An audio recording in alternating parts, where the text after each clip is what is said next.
Present continuous tense के इस video lecture में आपका स्वागत है।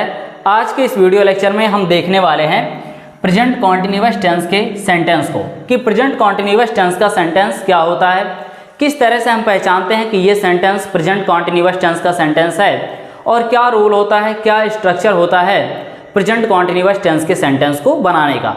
तो आज की इस वीडियो लेक्चर में आप बहुत कुछ सीखने वाले हैं प्रेजेंट कॉन्टिन्यूअस टेंस के सेंटेंस के बारे में। यहाँ पे देखिए, सबसे पहले मैं आपको ये बताना चाहूँगा कि प्रेजेंट कॉन्टिन्यूअस टेंस के सेंटेंस को हम किस तरह से पहचानते हैं कि ये सेंटेंस प्रेजेंट कॉन्टिन्यूअस टेंस का सेंटेंस है। देखिए, प्रेजेंट कॉन्टिन्यूअस टेंस का सेंटेंस वो सेंटेंस होता है जिस सेंटेंस के लास्ट में रहा है, रही है और रहे हैं आता है, वो सेंटेंस प्रेजेंट कॉन्टिन्यूअस टेंस का सेंटेंस होता है। जैसे यहाँ पे देखिए, मैं आपके सामने कुछ सेंटेंसेस लिखा हूँ। इस सेंटेंस के थ्रू आप ये समझ पाएंगे कि कौन सा सेंटेंस प्रेजेंट कॉन्टिन्यूअस टेंस का सेंटेंस है। यहाँ पे देखिए सेंटेंस क्या है, सीता किताब पढ़ रही है। इस सेंटेंस के लास्ट में देखिए रही है का सेंस आ रहा है। मैं पत्र लिख रहा हूँ, यहाँ पे देखिए रहा हूँ का सेंस आ रहा है। हम बाजार जा रहे हैं, यहाँ पे देखिए रहे हैं का सेंस आ रहा है। क्या वह मैच खेल रहा है, यहाँ पे देखिए रहा है का सेंस आ रहा है। आप कहाँ जा रहे हैं, यहाँ पे भी देखिए रहे हैं का सेंस आ रहा है। तो ये जितने भी सेंटेंसेस लिखे गए हैं, ये सभी सेंटेंस किस टेंस का सेंटेंस है? ये सभी सेंटेंस प्रेजेंट कॉन्टिन्यूअस टेंस का सेंटेंस है। क्यों? क्योंकि सभी सेंटेंस के लास्ट में रहा है, रही है और रहे हैं का सेंस आ रहा है। तो आप इस तरह से फाइंड आउट करते हैं कि ये सेंटेंस प्रेजेंट कॉन्टिन्यूअस टेंस का सेंटेंस है। अब मैं आपको ये बताना चाहूँगा कि प्रेजेंट कॉन्टिन्यूअस टेंस के सेंटेंस को बनाते समय हम किस हेल्पिंग वर्ब का यूज करते हैं। तो देखिए, इस टेंस के सेंटेंस में आप हमेशा helping verb is, am, are का यूज करते हैं और मेन वर्ब जो यूज किया जाता है वो प्रेजेंट पार्टिसिपल फॉर्म में यूज किया जाता है, जिसको वर्ब की फोर्थ फॉर्म कहा जाता है। यहाँ पे देखिए वर्ब की फोर्थ फॉर्म क्या होती है, वर्ब की फर्स्ट फॉर्म के साथ आप आईएनजी का यूज करते हैं, यानी बेस फॉर्म के साथ आईएनजी का यूज करते हैं, तो वो वर्ब की फर्स्ट फॉर्म किस में कन्वर्ट हो जाता है, वो वर्ब की फर्स्ट फॉर्म फोर्थ फॉर्म में कन्वर्ट हो जाता है। यहाँ पे helping verb is, am, are और main verb present participle form का यूज करते हैं। अब मैं आपको ये बताऊंगा कि अफर्मेटिव सेंटेंस को, निगेटिव सेंटेंस को, इंट्रोगेटिव के सेंटेंस को और इंट्रोगेटिव प्लस निगेटिव के सेंटेंस को हम किस स्ट्रक्चर के थ्रू बनाएंगे, क्या स्ट्रक्चर होगा इन सभी सेंटेंस को बनाने के लिए।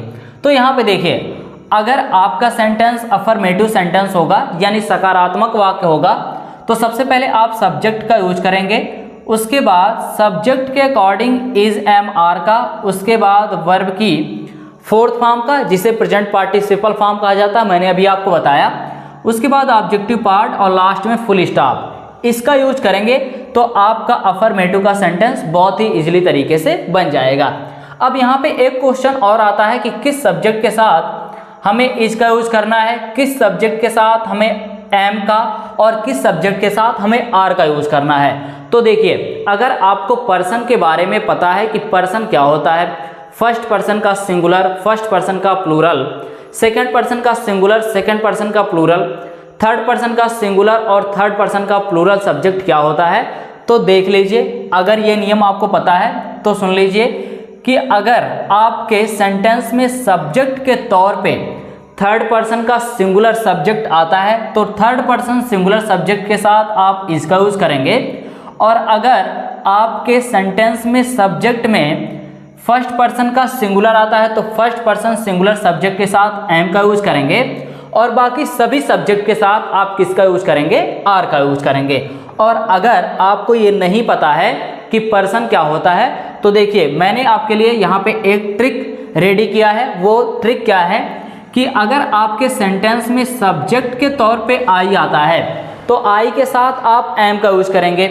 We, you, they, these, those, plural word कोई आता है, आल आता है, तो आप इन सभी के साथ आर का यूज करते हैं, और बाकी सबके साथ, सभी सब्जेक्ट के साथ आप किसका यूज करेंगे, इसका यूज करेंगे। इस तरह से आप ये समझ पाएंगे कि किस तरह के सब्जेक्ट के साथ हमें किस हेल्पिंग वर्ब का यूज करना होगा। यहाँ पे आते हैं सेंटेंस को, हम चलते हैं देखते हैं कि किस तरह से सेंटेंस को बनाया जाता है। यहाँ पे सीता किताब पढ़ रही है पहला सेंटेंस है, और मैं पत्र लिख रहा हूँ दूसरा सेंटेंस है। और तीसरा सेंटेंस है हम बाजार जा रहे हैं। अब अगर हम इन तीनों सेंटेंस को देखते हैं तो ये देखिए, ये तीनों सेंटेंस अफर्मेटिव सेंटेंस है। ये तीनों सेंटेंस अफर्मेटिव सेंटेंस है। जब ये तीनों सेंटेंस अफर्मेटिव सेंटेंस है तो इस सेंटेंस को हम बनाएंगे अफर्मेटिव के स्ट्रक्चर के अकॉर्डिंग। अब देखिए, अफर्मेटिव का स्ट्रक्चर जो कह रहा है उसी को आपको क्या करना है, फॉलो करना है, और आपका सेंटेंस बहुत ही इजीली तरीके से बनता जाएगा। क्या कह रहा है अफर्मेटिव का स्ट्रक्चर? सबसे पहले आप सब्जेक्ट का यूज करिए। यहाँ पे देखिए सब्जेक्ट क्या है, सब्जेक्ट है सीता। अब देखिए सीता क्या है, सीता थर्ड पर्सन का सिंगुलर सब्जेक्ट है, और थर्ड पर्सन सिंगुलर सब्जेक्ट के होने के नाते सीता के साथ किसका यूज किया जाएगा, इसका।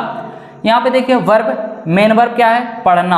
अब पढ़ने के लिए हम किसका यूज करते हैं, रीड, और रीड की फोर्थ फॉर्म क्या होगी, यानी प्रेजेंट पार्टिसिपल फॉर्म रीडिंग। उसके बाद ऑब्जेक्टिव पार्ट में क्या है, किताब, तो द बुक, और लास्ट में फुल स्टॉप। इस तरह से आप क्या करते हैं, सेंटेंस को बनाते हैं।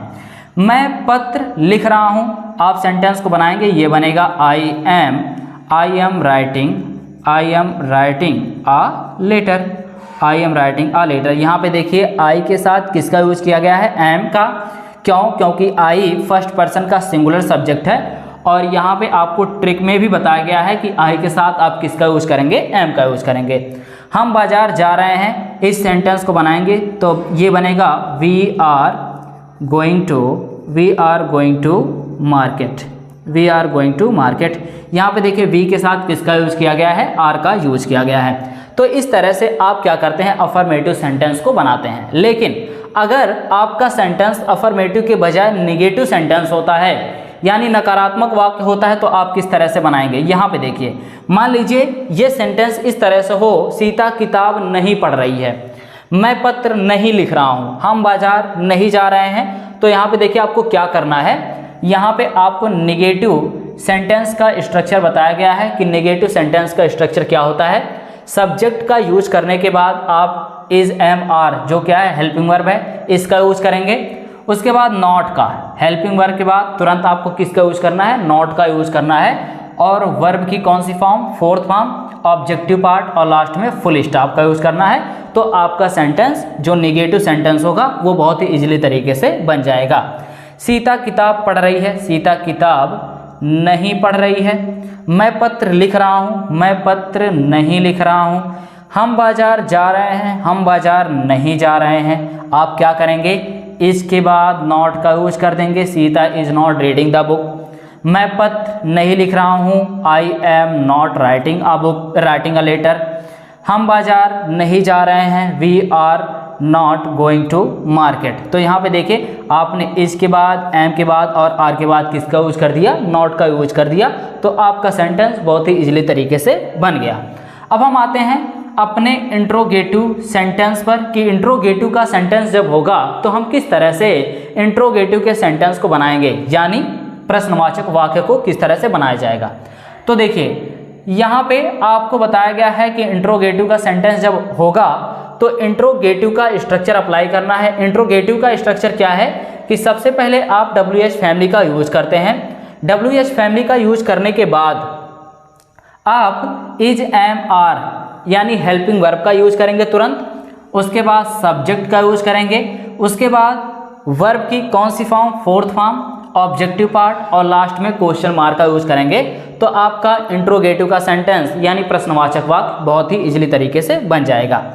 यहाँ पे देखिए इंट्रोगेटिव सेंटेंस आपके सामने लिखा गया है, क्या वह मैच खेल रहा है, आप कहाँ जा रहे हैं। ये दोनों सेंटेंस इंट्रोगेटिव का सेंटेंस है। क्यों? क्योंकि दोनों सेंटेंस के लास्ट में क्वेश्चन मार्क का यूज किया गया है। और इस सेंटेंस को सुनने के बाद ऐसा लग रहा है कि हमसे कुछ ना कुछ क्वेश्चन किया जा रहा है इस सेंटेंस के थ्रू। जैसे अगर मैं आपसे ये कहूँ क्या वह मैच खेल रहा है, तो देखिए इस सेंटेंस को सुनने के बाद आपको क्या लग रहा है, आपको यही लग रहा है कि मुझसे कुछ ना कुछ क्वेश्चन किया जा रहा है, कुछ ना कुछ प्रश्न पूछा जा रहा है। आप कहाँ जा रहे हैं, यहाँ पे देखिए आपसे पूछा गया आप कहाँ जा रहे हैं, तो ये क्या है, आपसे प्रश्न ही तो किया गया। तो ऐसे सेंटेंस को हम इंट्रोगेटिव का सेंटेंस कहते हैं। अब यहाँ पे सुन लीजिए, इंट्रोगेटिव का सेंटेंस दो तरीके से बनता है। पहला तरीका क्या, मैं आपको बता देना चाहता हूँ कि जब आपके क्वेश्चन का आंसर यस और नो में दिया जा सकेगा तो हम किस तरह से बनाएंगे, और दूसरा तरीका क्या कि जब आपके क्वेश्चन का आंसर यस और नो में नहीं दिया जा सकेगा तो हम किस तरह से बनाएंगे।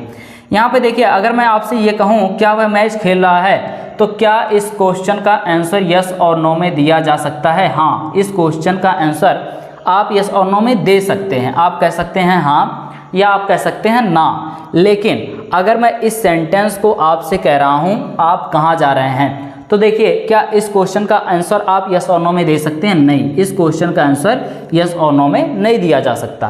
तो ऐसे सेंटेंस को किस तरह से बनाना है, ऐसे सेंटेंस को किस तरह से बनाना है मैं आपको बताता हूँ। देखिए, जिस क्वेश्चन का आंसर यस और नो में दिया जा सकेगा वहाँ पे हम WH फैमिली का यूज नहीं करेंगे, और जिस क्वेश्चन का आंसर यस और नो में नहीं दिया जा सकेगा वहाँ पे हम WH फैमिली का यूज करेंगे। क्या वह मैच खेल रहा है, इस क्वेश्चन का आंसर यस और नो में दिया जा सकता है, तो यहाँ पे हम WH फैमिली का यूज नहीं करेंगे। हम कहाँ से स्टार्ट करेंगे? इज एम आर यानी हेल्पिंग वर्ब से। अब यहाँ पे किस हेल्पिंग वर्ब का यूज किया जाएगा? इज का, एम का, की आर का। यहाँ पे देखिए सब्जेक्ट क्या है? ही, और ही के साथ किसका यूज किया जाता है? इज का। इज ही, इज हो गया, सब्जेक्ट हो गया, वर्ब की फोर्थ फॉर्म। यहाँ पे देखिए मेन वर्ब क्या है? खेलना, और खेलने के लिए हम किसका यूज करते हैं? प्ले, और प्ले के साथ आईएनजी का यूज कर दीजिए तो प्लेइंग हो जाएगा। उसके बाद ऑब्जेक्टिव पार्ट में क्या है? The match, playing the match, और लास्ट में क्वेश्चन मार्क। यहाँ पे देखिए is he playing the match, क्या वह मैच खेल रहा है? क्वेश्चन मार्क आपने लास्ट में यूज़ किया, और यहाँ पे देखिए WH फैमिली का यूज आपने नहीं किया। इस तरह से आप क्या करते हैं? सेंटेंस को बनाते हैं। आप कहाँ जा रहे हैं? यहाँ पे देखिए इस क्वेश्चन का आंसर यस और नो में नहीं दिया जा सकता, तो यहाँ पे हम WH फैमिली का यूज करेंगे। किस WH फैमिली का यूज करेंगे? यहाँ पे देखिए कहाँ। अगर मान लीजिए ये कहाँ ना होता हमारे सेंटेंस में, तो ये सेंटेंस क्या होता? आप जा रहे हैं, तो ये सेंटेंस इंट्रोगेटिव का सेंटेंस होता ही नहीं, ये सेंटेंस हो जाता अफर्मेटिव का। लेकिन अफर्मेटिव के सेंटेंस को इंट्रोगेटिव के सेंटेंस में कौन सा वर्ड चेंज कर रहा है? यही कहाँ। तो ये कहाँ की स्पेलिंग हम क्या करेंगे? पहले लिख लेंगे। क्या है? वही WH फैमिली है। कहाँ किसके मतलब होता है? वेयर का मतलब होता है, वेयर। उसके बाद यहाँ पे किस हेल्पिंग वर्ब का यूज किया जाएगा? तो यहाँ पे देखिए आर का यूज किया जाएगा, क्योंकि सब्जेक्ट जो है वो आप, और आप यू का मतलब होता है, और यू के साथ आर का यूज किया जाता है। Where are you going, where are you going, और लास्ट में क्वेश्चन मार्क। इस तरह से आप क्या करते हैं? इंट्रोगेटिव के सेंटेंस को बनाते हैं। लेकिन अगर आपका sentence interrogative plus negative sentence हो जाता है तो फिर क्या करते हैं? तो देखिए आप क्या करते हैं? सब्जेक्ट के बाद तुरंत किसका यूज कर देते हैं? नॉट का यूज कर देते हैं। तो आपका सेंटेंस इंट्रोगेटिव प्लस निगेटिव का सेंटेंस हो जाता है। जैसे क्या वह मैच खेल रहा है? क्या वह मैच नहीं खेल रहा है? आप कहाँ जा रहे हैं? आप कहाँ नहीं जा रहे हैं? इस तरह से अगर सेंटेंस हो तो आप कैसे बनाएंगे? आपको करना कुछ नहीं है, जो आपका सब्जेक्ट है उसके बाद आपको तुरंत क्या कर देना है? नॉट का यूज कर देना है। तो सेंटेंस आपका क्लियर हो जाएगा, और वो सेंटेंस इंट्रोगेटिव प्लस निगेटिव का सेंटेंस हो जाएगा। जैसे क्या वह मैच नहीं खेल रहा है, तो ये सेंटेंस आप बनाएंगे तो बनेगा is he not playing the match. आप कहाँ नहीं जा रहे हैं? Where are you not going. इस तरह से आप क्या करते हैं? प्रेजेंट कॉन्टिन्यूअस टेंस के affirmative, negative, interrogative, interrogative plus negative के सेंटेंस को बनाते हैं। तो आज के इस वीडियो लेक्चर में मैंने आपको बताया कि प्रेजेंट कॉन्टिन्यूअस टेंस का सेंटेंस क्या होता है, किस तरह से हम पहचानते हैं कि ये सेंटेंस हमारा प्रेजेंट कॉन्टिन्यूअस टेंस का सेंटेंस है, और किस हेल्पिंग वर्ब का यूज किया जाता है प्रेजेंट कॉन्टिन्यूअस टेंस के सेंटेंस को बनाने के लिए, और किस तरह के मेन वर्ब का यूज किया जाता है। प्रेजेंट पार्टिसिपल फॉर्म मैंने आपको बताया, जिसे वर्ब का फोर्थ फॉर्म कहा जाता है। तो आज के इस वीडियो लेक्चर में बस इतना ही। फिर मिलते हैं आपसे जल्द ही एक नए वीडियो लेक्चर में नए टॉपिक के साथ। थैंक यू इस पूरे वीडियो को देखने के लिए।